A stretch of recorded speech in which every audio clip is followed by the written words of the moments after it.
Hello, I am Justin Witte, and you are listening to another edition of the CleveCast. The CleveCast is the podcast that covers all things behind the scenes at the Carney Museum of Art.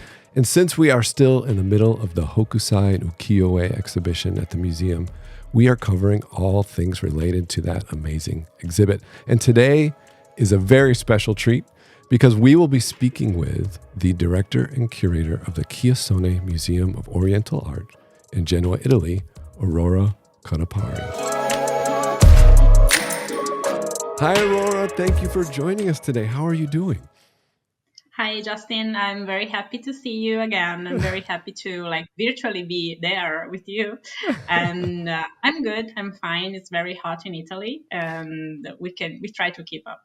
Yeah, I saw that the museum actually closed for a number of days because it was so hot. Or was that because you were in Japan? Yeah, it was because I was not there, so they couldn't stand without me. No, joking. It's because when we have one day after the other of a serious heat wave, we can keep the museum open. It's like for security reason, and so like for the health of the people. So if we have like one day of heat wave, it's not a problem. But we have 1 week, it's very problematic. So yeah, we had to close. It's also very hot in Japan, where you also were. And you want to tell us a little bit about your recent trip to Japan? Yeah, I went to Osaka, where is happening the Expo 2025. And I went there for the event at the Italian Pavilion, which the artistic director of the Italian Pavilion is Rossella Menegazzo, which is like a curator of the initial project of the show you are hosting. Yes, absolutely. So thanks to her, I had the opportunity to be there in the program of the week of presentation of the Liguria region, which is the region where Genoa is in.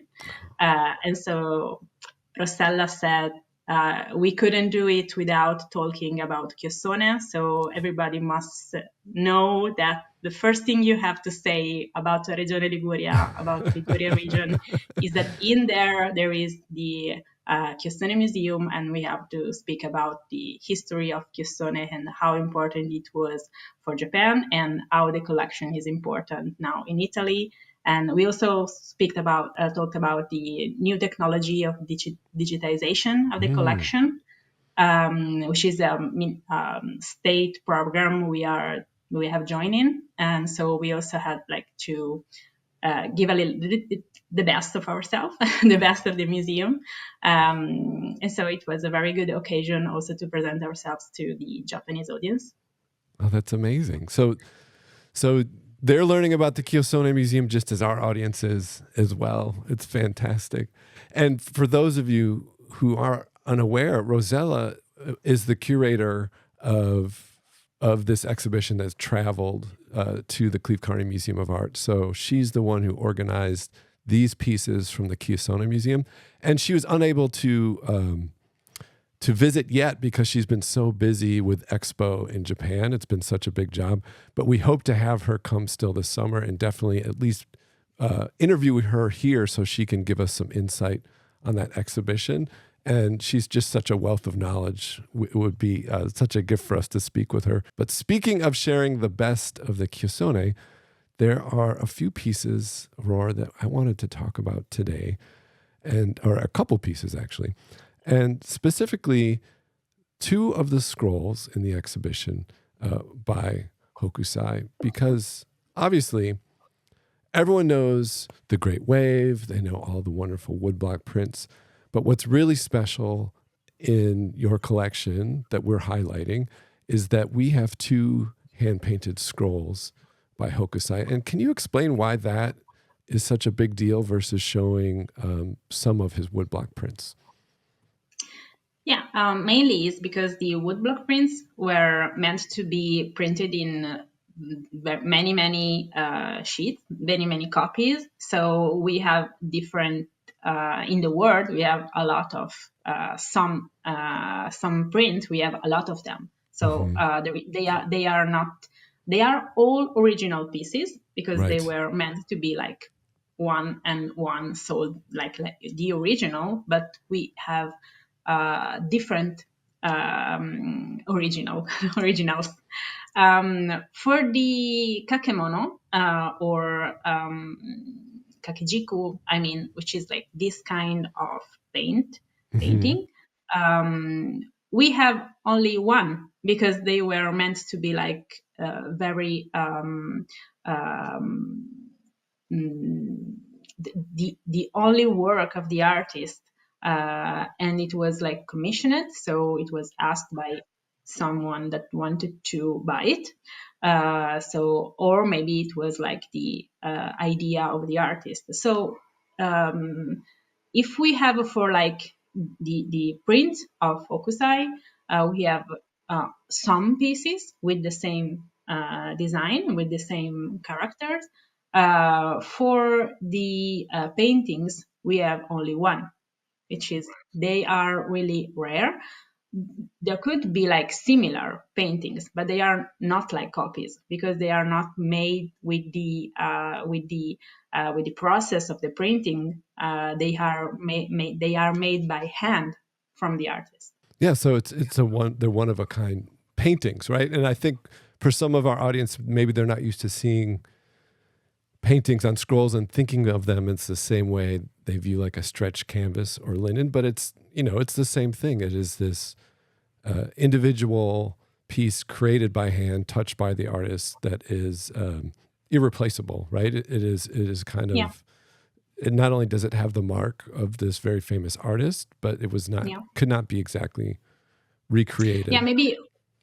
Sorry, maybe we are more used to see the paintings inside a frame. So Hmm. we recognize that there is a painting where there is like an oil painting inside the frame. But really, the kakemono is both the frame and the part that you use to close the painting, because since it is a scroll, it was not meant to be always on the wall. It was meant to be hung only in some period, and only for a limited time. And this is really the same pattern that we can see inside the traditional Japanese house, where there is a place, an area where you hang the kakemono or you hang the calligraphy. They are both mounted in the same way, uh, on paper and on textile. And so the structure is not rigid, it's flexible, because when you are done with the exhibiting of the painting, you just roll it over and then you put it away. And this is his relax time. So it is like it's put it on pause, and this is also really needed for the artwork to stay put away for some period. So it is natural life. Right now, we are looking at one of the two hanging scrolls that we have by Hokusai, and this is a portrait of the poet Kakenomoto no Hitomaro. I don't know if I've said that right. I apologize. Correct. And in a minute, I want to have you explain what we're looking at.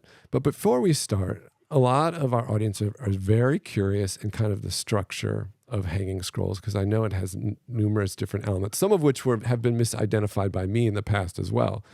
For instance, the two straps that hang on the top of all of the scrolls, I think my not having a background in this work, my initial thought of those before I learned about it was that, oh, those were to tie up the scrolls, but that's not the case at all. So can you explain both what those top strips that we see in a lot of the scrolls, and then also the other elements in addition to the painting? They are mainly decorative, so they are not meant to be attached. So they are free to move over the background.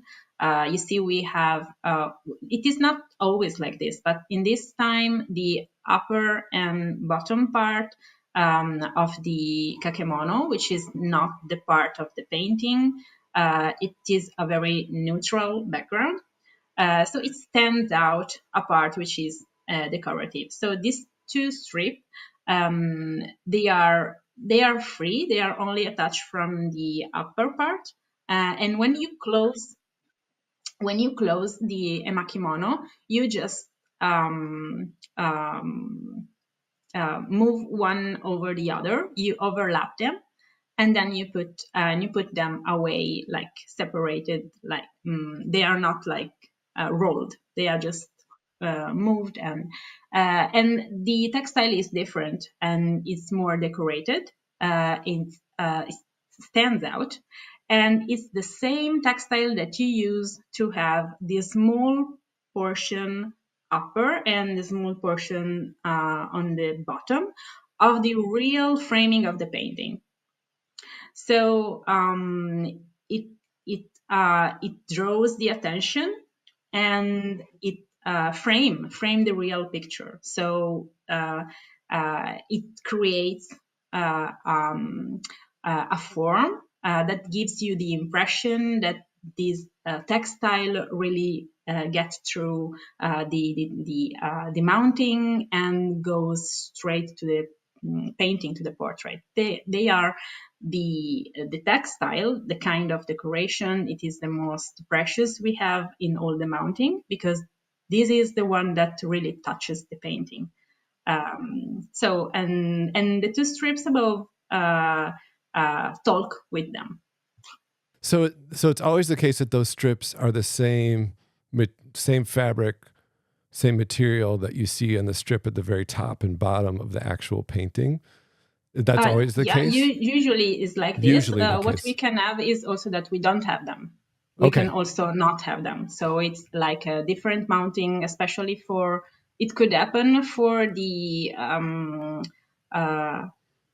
do you say, when it's like a religious portrait or a religious theme, there is a different mounting. So we can have different mounting up to the subject of the painting. So we could also have like mounting which don't have this.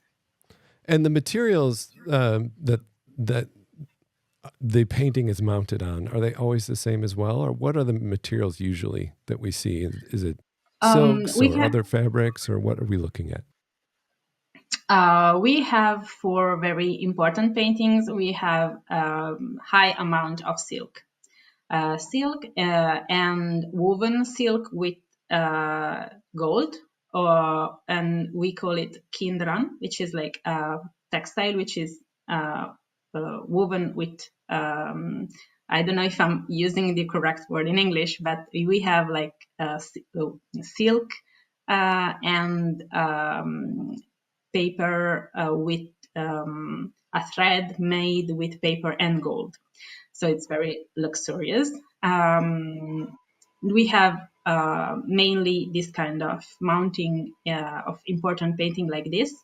So this one is Hokusai, so they use like important textile. But we can also have for easier paintings and all the mounting in paper. So maybe different kind of paper, more rigid or more flexible, depending on in which part of the mounting they are used. But we can have also mounting with only paper.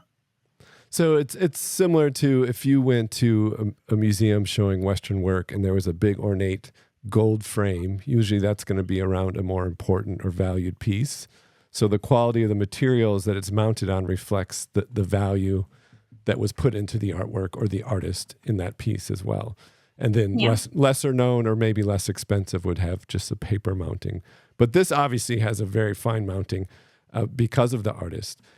And can you explain, why Hokusai would do a portrait of this poet, and any sort of history of that kind of genre of painting for artists like Hokusai?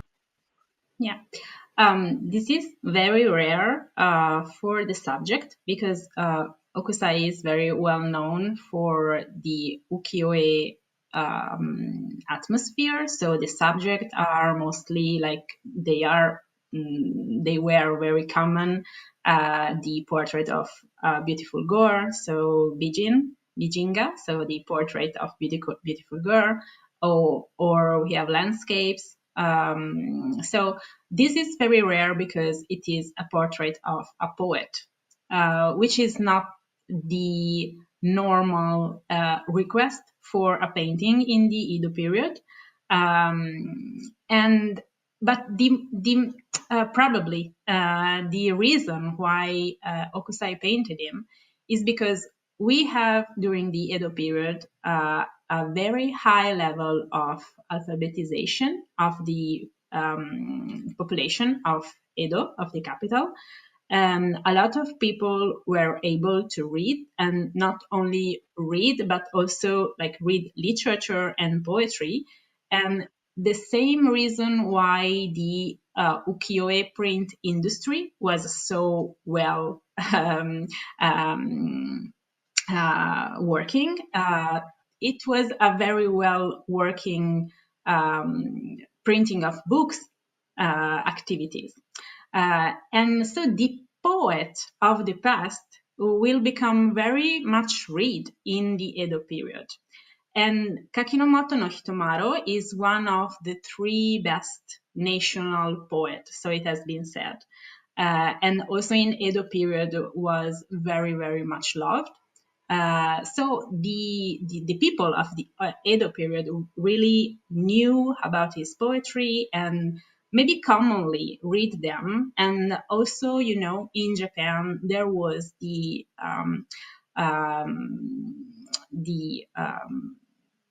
normal way of expressing one's emotion, your emotion, through using the poetry.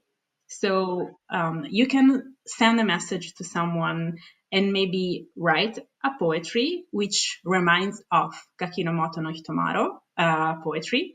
And this led the other people to know that you are very intelligent and very well educated. So the Edo period was really the time of pleasure, but it also was a period where people were really in love with literature and reading and poetry. So it's rare to have ukiyo-e paintings of a poet, but it's not so uncommon to feel the passion that in the Edo period they had for the poetry of the past. Because Kakinomoto no Hitomaro is one poet active in the set from 7th to 9th century. So it's very another time.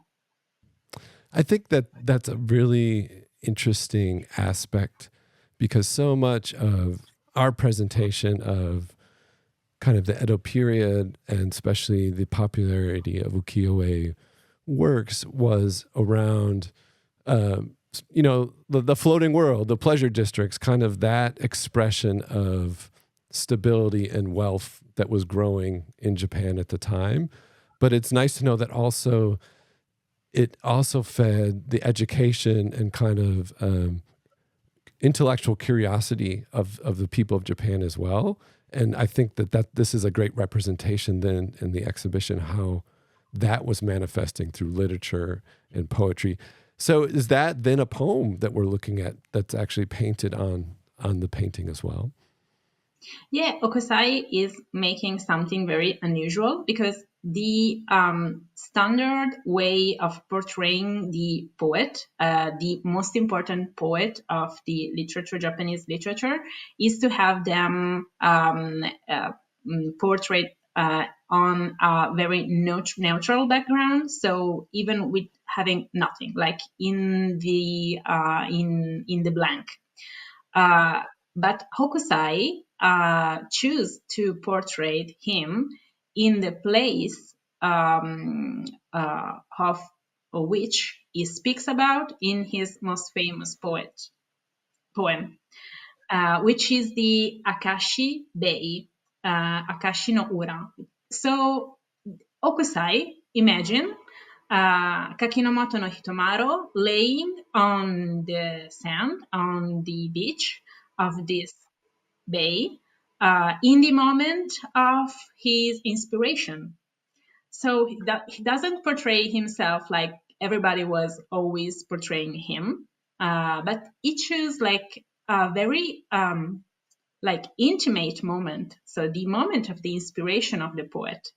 And it's wonderful. The idea he wants us to give is this is the same landscape that inspired Kakinomoto no Hitomaro for his most famous poem. And I'm giving it to you. I'm also giving to you this wonderful landscape. Oh, And that's fascinating. It's like hot poet summer. I love it. It's so good. Yeah. And and if you don't, it's fine. But the accurate translation of that poem? yeah, I have in Italian. So if you want, I can share. We can share and have the people later have it in English. We can Okay. Yeah, translate. absolutely. And it's I can say it now. I can say to you that he's talking about how he's fascinated by the Akashi Bay, and also comment the environment. You see the landscape. There is one interpretation of the white you can see on the background, Yes. as they could be part of the boat, because it speaks about some boats on his poem. But it is interpretation, so it could be. The very important part of the painting, as you said, is the poetry, the poem, because we have the portrait, we have the landscape, and then we have the real poem, which has been calligraphy, you can say. Yeah. Calligraphy by a famous calligrapher of the Edo period, which is Benben Kankoryu. He was himself also a Kyoka poet, so another kind of poetry, because the one of Kakinomoto no Hitomaro we can say is waka poetry. But the calligrapher was very well known, and maybe Hokusai asked him, or they were working together on this project, to also have the poem. So we can understand that the structure of the painting has been from the beginning intended to have also the space for the poem. So it's a powerhouse collaboration. I mean, that's two. Yeah. I love. And also this, and also this one is a look at the past that Hokusai made, because as I was saying before, the traditional iconic way of portraying the ancient poet is to have them always represented in quite the same way, with the same attire or the same position, and then very natural background, and in this background having their poet written their best poetries. So Hokusai is on one side is making something total new, and like a new way of having the official portrait of the poet. On the other side is checking all the things you have to do when you portray important poets. So you don't want to be disrespectful, so you do all the things that you have to do. So it's a great innovation within that structure. And I'd love pointing out the fact that those white kind of marks in the background may be a ship, for me, really expands the space of this painting as well, because then you also notice beyond the edge of the shore, the lighter wash also being that of the water. So you get a sense of that depth, and then the way the poem just kind of dances then across the front plane of the picture, almost floating like a visualization of how you might hear it is quite exquisite. So that it really expanded the space a lot when you explained it that way. So I really appreciate it. It's definitely one of my favorite pieces in the show, and probably followed up by one of his that is in the back gallery of the museum, and it depicts these three women, which are representing the three capitals of Japan, right? So this one is called The Three Courtesans from the Three Capitals, Kyoto, Osaka, and Edo. So can you give us an introduction to this scroll? Again, I think it's also a great example of seeing very different style fabrics used and how that affects the visual is one of the first things you notice, because whereas the other one was a very almost landscape, more square, this has such a strong verticality that is then repeated in the composition of these three beautifully painted figures. Yeah, this one is very different and is the category that I was speaking about before, the Bijinga, which is the category of portrait of beautiful girl, which is not also is not quite all the time is not real girls. It is the idea of a kind of woman, the idea of a kind of beauty. It has been there are different interpretations of this painting, and since there are others that they portray three courtesan or three beauties as three capitals, and also we have here one poem that says three capitals. Then the one of the interpretation is that these are the three capitals. But we can look at it thinking about the three capitals, but we can also look at it and not thinking about the three capitals. Okay. We are not obliged. So that's just an interpretation based on the poem. I see. Okay. Yeah. And also because there are other paintings made like this with three beauties that are like more obviously the three capitals. What we can do is to see that these are three kinds of beauty. And then these three kinds of beauty, since they are kind, we can have like the idea of this one of the city.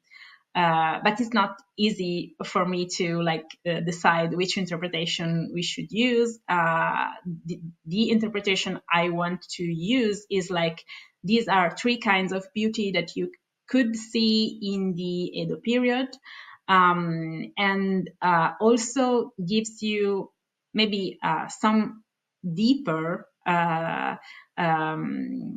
sight of which different kind of women were working and living in not only the pleasure quarters but in Edo in general. It has also been read as it was a ikebana composition, a flower composition, because in ikebana you have three branches, one for the earth, one for the human, and one for the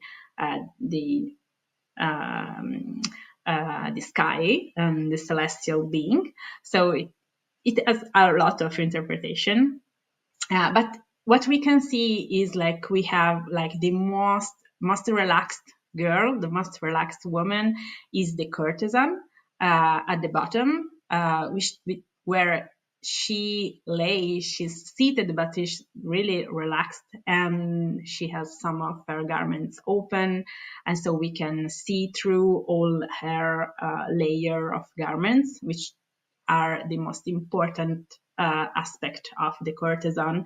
Her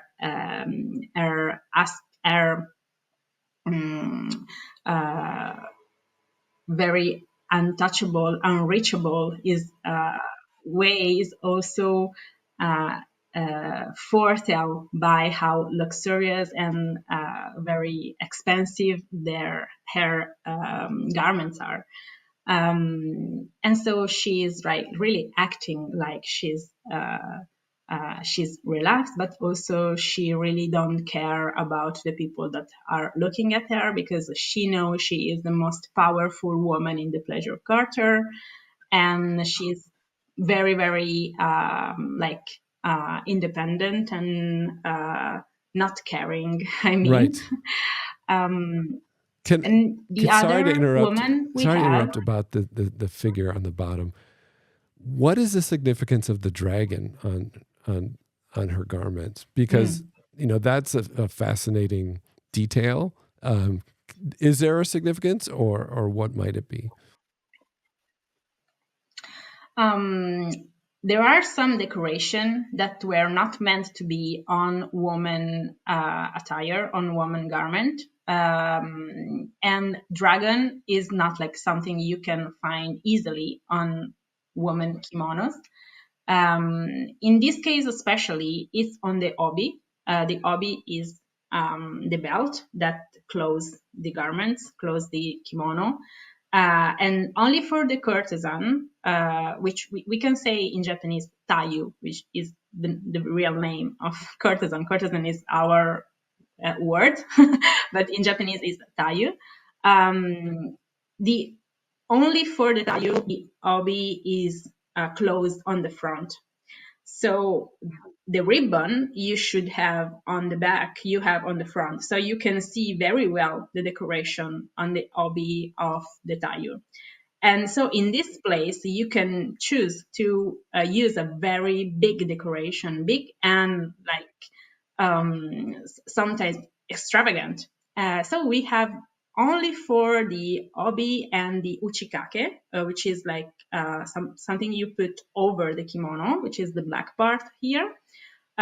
Big decoration, big and very bold decoration, which are usually mythological or very big flower, which with wonderful threads, again laid in in gold or in silver. So they are very heavy and very expensive. And the dragon is one of these mythological creature, which only Atayu could really wear with a reason. The dragon in the Asian culture is not a flame animal, is a water element, mythological animal. And so it's maybe this is my interpretation, but has been used for protecting, because it's a good figure, a good animal. It's good for you to have something with the dragon on. We can also have the dragon decoration on the armor of the samurai. So we have in our museum 2 armor. When on the cuirass they have a big dragon. So normal woman couldn't have the same decoration some samurai has on their armor. So it's very only for the tayu.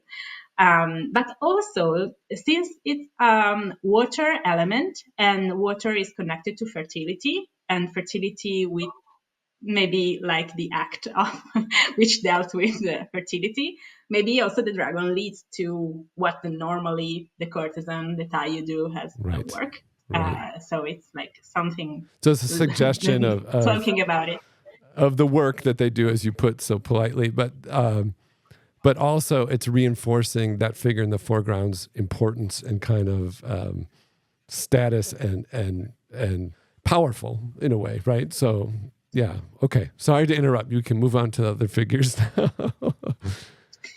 Yeah, the middle figure and the upper figure, you can see the obi here, the belt, and so the ribbon of the belt is on the back. So we can already see that there is a difference in the garment and also on their social status. The woman in the middle, she's also acting very differently. She has a very composite posture. So she has her arm closed, and she has her hand near her face, as she wanted to let us know she's kind of modest or maybe shy, but modesty is something that here Hokusai want to express, because this is a married woman. We can say it because we have short sleeve, and when I say short, we don't talk about how long is over the head. The hand is long over here. So we have like normal, for us is like a normal sleeve.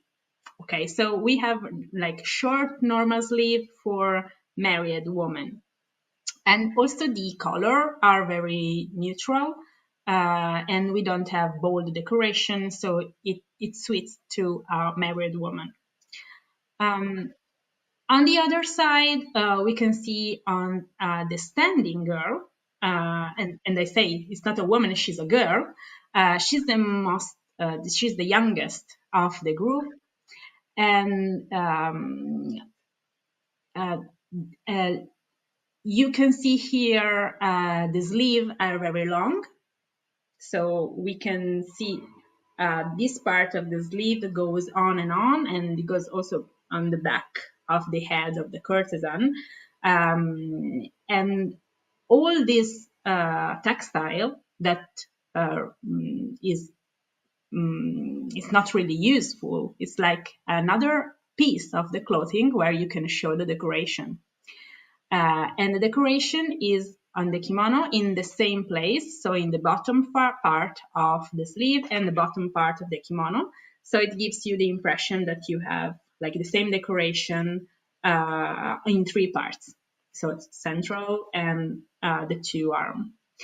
And this decoration is one usually used for young girl. So we have small and very small and common flower.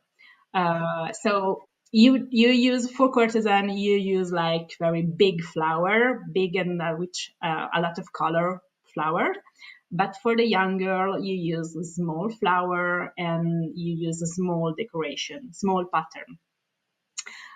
Also, the flower stands out on the background, neutral background. So it is like a way to say this girl is modest, but she's very young, so she has to marry. So we want to know you that she is very attractive.